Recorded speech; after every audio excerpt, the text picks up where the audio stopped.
যদি কোনো বিবাহিত পুরুষ নতুন কাউকে ভালোবেসে ফেলে, তাহলে বুঝে নিবেন সংসার জীবনে মানুষটা ভীষণ অবহেলিত ছিল, অপমানিত ছিল। তাকে কেউ দাম দিত না। শুধু চরিত্র খারাপ হলেই মানুষ দ্বিতীয়বার কাউকে ভালোবাসে না। মনে রাখবেন, আমার নানার চরিত্র খারাপ, আমার দাদার চরিত্র খারাপ, আপনার চরিত্র খারাপ। সেটা ওপেনে, হয়তো বা গোপনে। অন্যের বিচার করার আগে নিজের সাথে বোঝাপড়া করা উচিত।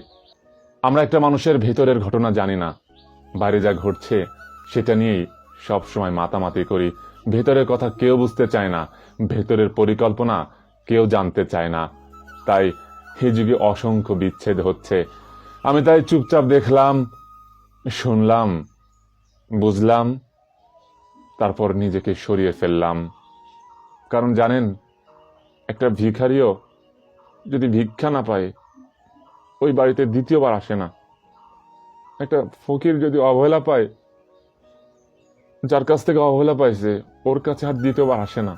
প্রত্যেকটা মানুষের আত্মসম্মান আছে, প্রত্যেকটা মানুষের ওয়েট আছে, আল্লাহ তাআলা দিয়েছেন। সেটা যদি আপনি চর্চা করেন, তাহলে কোনো সমস্যা থাকার কথা নয়।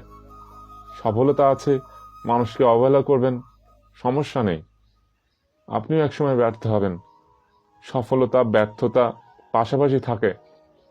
তখন বুঝতে পারবেন যে না, একটা মানুষকে অবহেলা করা কতটা কষ্টের। দেখবেন, একটা কুকুরকে যদি আপনি দুইবার তাড়া দেন, যদি খেদিয়ে দেন, তাড়া করেন, ও পরের বার আপনার কাছে আসবে না।